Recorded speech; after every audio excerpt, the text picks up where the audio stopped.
Welcome to Cow Corner Podcast. With me, the Dolly Dropper, James Hearle, and the King of the Hoppers, Joss Elliott, for your latest dose of all things Alberbury Cricket Club and Shropshire Cricket League. How do, mon? Welcome to Cow Corner.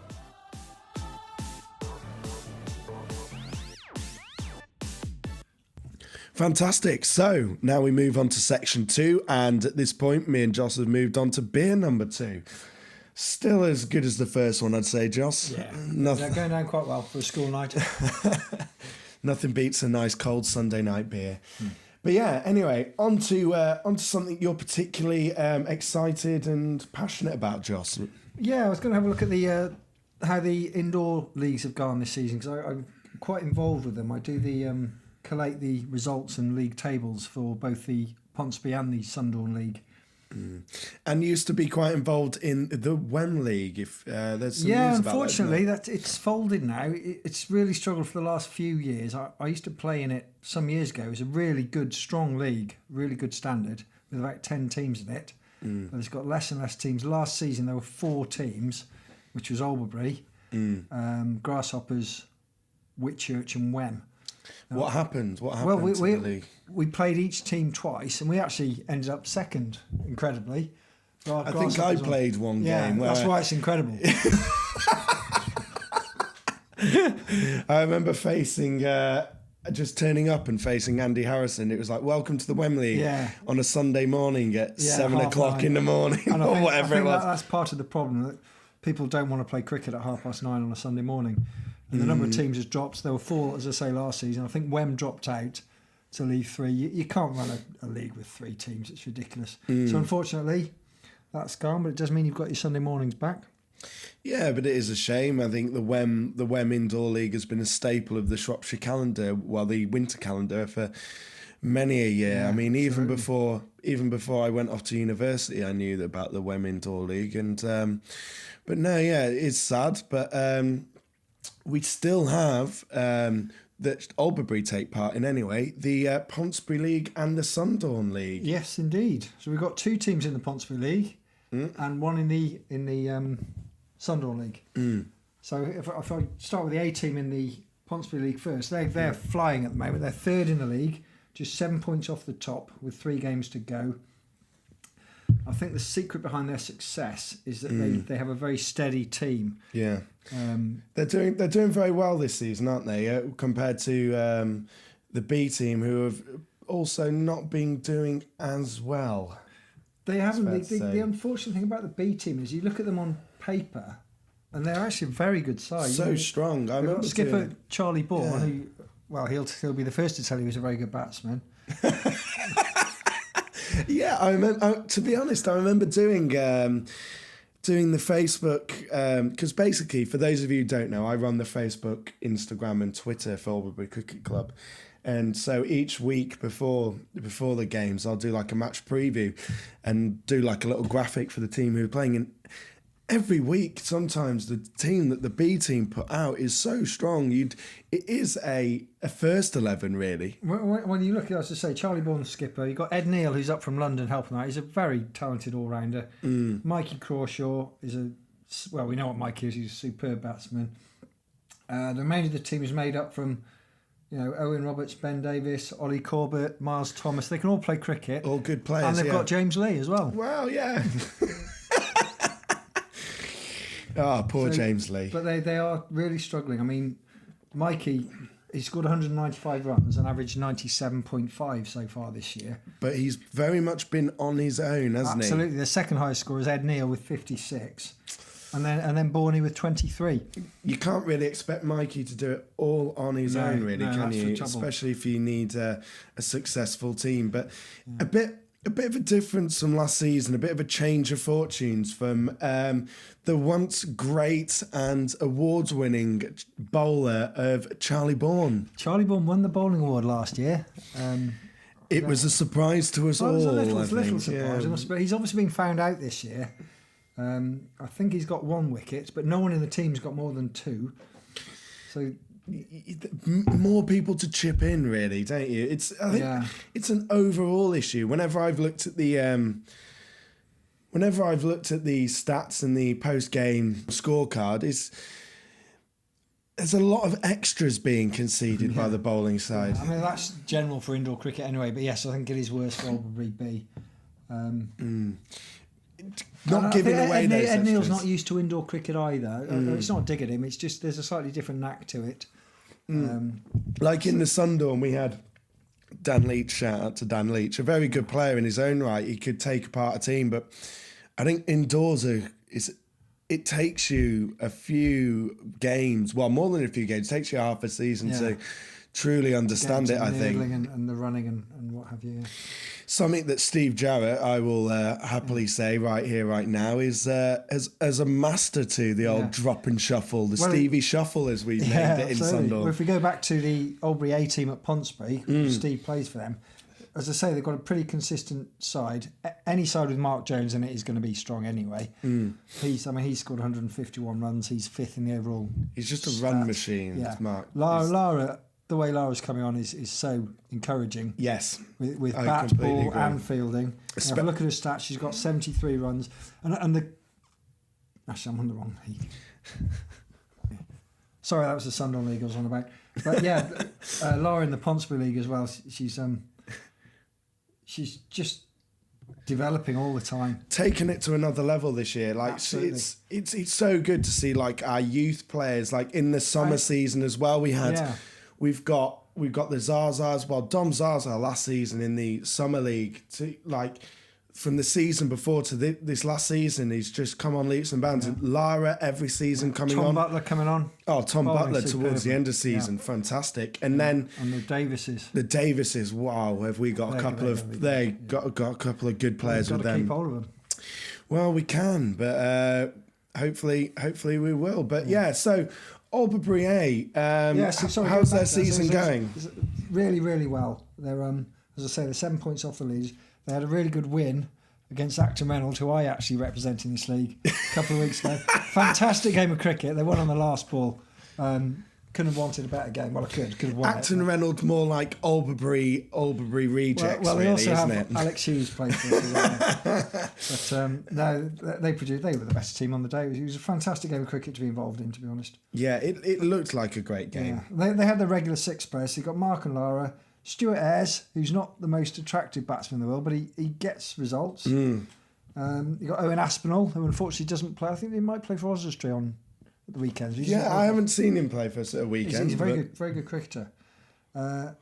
Zem Zaza, who again, not perhaps the most technically correct batsman, but again he just nurdles it and he gets runs. And Stevie Jarrett, who he's a maestro of indoor cricket. He is a god of indoor cricket. Yeah. He is.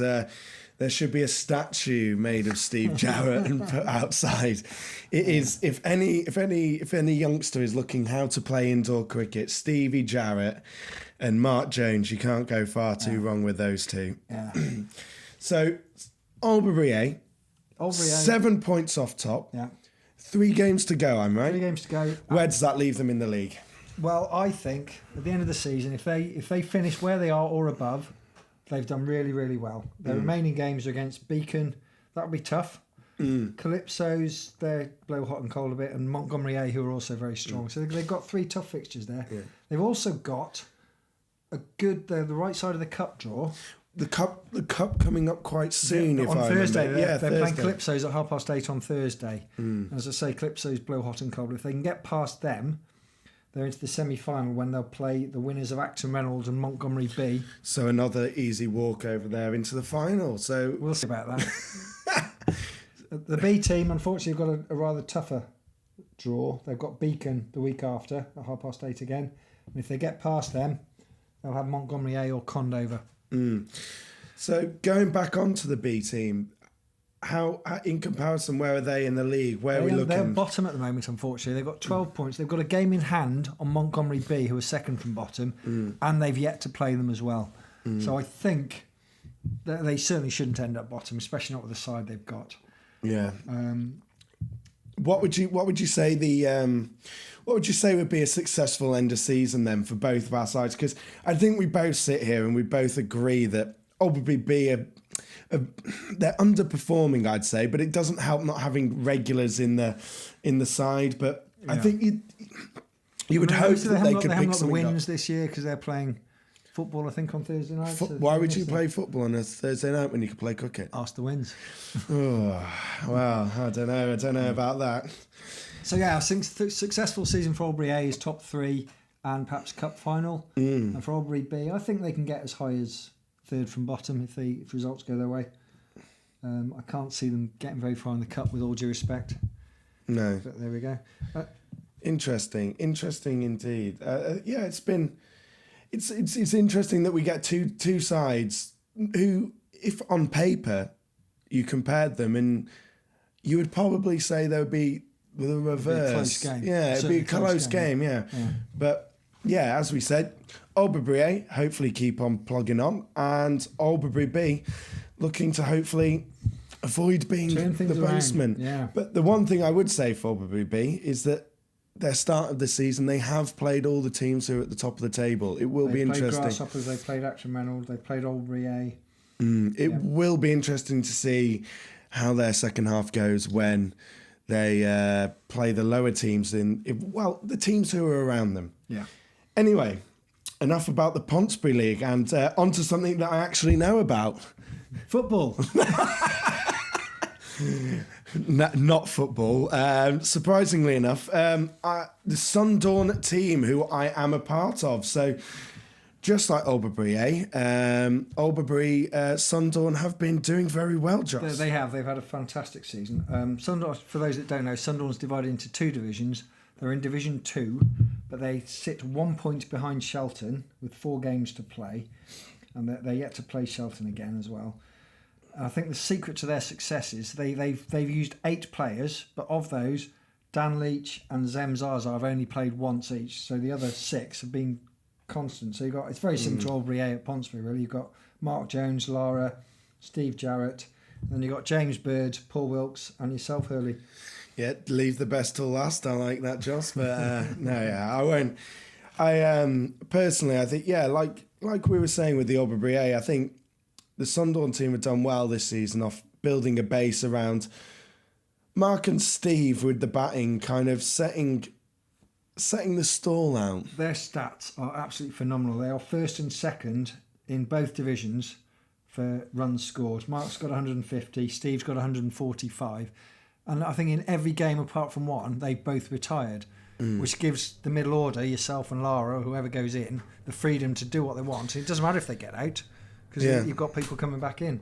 Yeah, I have to agree. It's so much. This season has been so good. As in, like, every time that me and Lara have gone into bat, we know it's kind of like we can throw the bat at it, but if we come off, great, and we'll make a big total. But also, if we don't, if I go in at 3, I know that I've got Lara to come, and Birdie and Wilco have been known to score runs. I know that'll come as a bit of a surprise to summer cricketers, but they they have indeed. Wilco and Birdie actually hitting the most amazing sixes of the season, straight over the top of the head. Absolute wonder hits. But then also because I do quite a bit of umpiring, Paul Wilkes swings the ball more than anyone I've seen in the indoor. The amount of movement he gets is incredible. Wilco could swing a brick. I swear. I don't know how he does it, but yeah. And then, even then, you've got Mark and Steve in the hutch going well, and even though a lot of attention goes towards Mark and Steve and their amazing statistics, I have to say that, like we said before, a lot of credit has to go to Lara for, again, what we've said is her all-round performances this season have been fantastic. Leading the bowling award. She's got 7 wickets, yes, so she's 3rd in the overall bowling stats. She's also scored 73 runs, which is, it's a long way behind Mark and Steve, but because of the nature of her innings, because of what they've done ahead of her, she does exactly what she needs to do. Her fielding as well can't be overlooked. She's got 4 run-outs. She is a class above, and you can tell. Technically, I think she's as good as anyone we got at the club. Yeah, very much a girl. A woman who's obviously going to go far in the game. I think really, absolutely. And you can tell that she plays at the standard that she does, because all that there's not really a kind of thing that you would say is too. There's not many holes in her game, but moving on. James Bird as well, another person who has made a big impact. The one game that we've lost this season was the one game that James Bird did not play this season. Yeah. And it shows not many people get runs against James Bird. He gets a lot of bounce because it's a bouncy mat anyway, and obviously he's a tall lad. He is one of the most intimidating bowlers, and he is one of the best bowlers in our league. I haven't faced anyone like him this season, and I don't think I've seen possibly Shelton's opening bowler's the only one up there, I'd say, against Ben him. Chambers. Ben Chambers, indeed, yeah. I think between him and Birdie, you're looking at they're two bowlers that you don't want to face, really. But then, luckily, like we've been saying, is then you've got Wilco at the other end, hooping it around, swinging it around more than a 70s night party. Like it, yeah. And then you've got myself, who just comes in and picks up a few wickets. A couple of LBW decisions you could have given me this year, Joss, from umpiring, but we won't go into them. You only get LBW decisions if you bowl at the stumps, really. I'm just looking at your scores, actually. I've got them in front of me here. Sunderland, you scored 7, 0, 14, 5 and 5. It was a good 7. I've been quite unlucky, I think, this season. As in, I don't think I've been bowled every single one of the times I've been out, except the 0, I've been run out. Because the 7, I went for a big hoik. You want to lose a bit of timber then? You're not running quick enough. Yeah, summer goals. I am actually playing football now, so hopefully it will shed. But no, yeah, like I was saying, it frees me myself up to play the shots, and also, funnily enough, it's the bowling which I've found most success. But the last 2 games, not as much. Hopefully looking to get back on the tally and register some wickets, because I was right up there. I'm now dwindling at the bottom. Not a good run at all. But I think from what I've looked at, we've got a regular team, 1 point off top. Here's a question for you, Hearle. It could be a bit controversial. Do Albury want to go up? So someone in that division, I can't remember who it was now, said they're perennial second placers, and they think it's deliberate. Well, I think if you ask a lot of the players, it would be a great achievement, and we'd be very happy to go up. And I think, to be honest, if we went up this season, I think we deserve it, because we played Shelton, who were top of the league, who were 1 point ahead of us, and we beat them very well. And they were Division 1 last year. And we beat, the only team we lost to was Condover, and by all accounts, that was a game when 1, Birdie wasn't there, but 2, everyone that day had an off day, and it was just that's that the one only day. game that both Mark and Steve haven't retired. I think I remember doing our match preview and saying something like we average like 2.6 retirements a game or something, which is outstanding. And there's, for me, I think it would be good to test ourselves, and it would be more about keeping the side together. And if we could move up, and I think it would make our levels go up. I think, it's been good this season. You should always aim to play at the highest standard possible. Yeah. And in terms of perhaps worrying that you're out of your depth, I don't think you would be at all. I mean, I play for Grasshoppers B in this particular league. We got promoted 2 seasons ago, and we're sitting second at the moment. So, we're not out of our... Grasshoppers A are by far the strongest team in that division. They've won it for the last 10 years, I think. But we're second. Beacon, who got promoted last year, are third. So it's not that big a step up. Yeah, it's going to be interesting to see, but I think we return after the long break against Kund B, which I think, Kund are a strong side overall, but I think if you're looking at games to come back to, I think that would be the best one, as in after that we've got Condover, Shelton, Kai Glass. Now, Shelton are top, Condover are the only team we've lost to, and Kai Glass were the only team that we looked a bit shaky against as well. Yeah, so you've got a tough run then. So out of the 4, it's good to come back from the break, I think, against Kund B. I think hopefully get ourselves a win under that and see where the season takes us. hopefully as well, I think we've got cup competition coming up as well, haven't we? Yeah, there's they do the cup competition after the league's finished. Actually, I think you've got a pretty tough draw. The quarterfinals, you've got the winners of Cunby and Frankton, which should be Frankton on form. They're a decent team. They've got Stuart Lammy, who's a very, very fast bowler, and digs it in short as well. So I think the struggle against them, but you never know. It depends what happens on the day. So, good luck with that. It will be a good litmus test for what... For possible Division 1 if you go up. Yeah, and to be honest, I think any team with Mark, Steve, Lara and James Bird is... a strong team for Division 1. It's whether I think, from my position, I think that batting and bowling wise, I build it up. I think fielding wise, it's still some game. I'm off and on, and I think bringing my levels up of fielding will be a big goal for our team doing well in Division 1, because I think you need a whole 6 players who are overall good at everything, really. But no, and it'll be interesting to see if Wilco gets more wickets if we went up to Div 1, because a lot of the balls that he's bowled this season, he hasn't picked up that many wickets, but I think it's more to do with the fact that his bowling is too good for the opposition. Yeah, they're not good enough to get an edge on it, Yeah. Quite agree. But no, then finish the game with Kai Glass, and by that point, we're looking forward to Nets. So, as you can see, if you are a member of the club, Nets are up on the Facebook page. So if you go to our Facebook, we have got the dates down. I would have a look, but we're currently recording on the device that I would normally use to look. But the Nets dates are up. We are at the Shrewsbury School. I think it's March through to April. They are booked out, so do let us know about that. And we've also got a few new recruits, which we're looking forward to seeing. We've got James Dakin, who's coming from Market Drayton. It'll be interesting to see how he does in the club. And also 2 lads from Welshpool in the Preston brothers.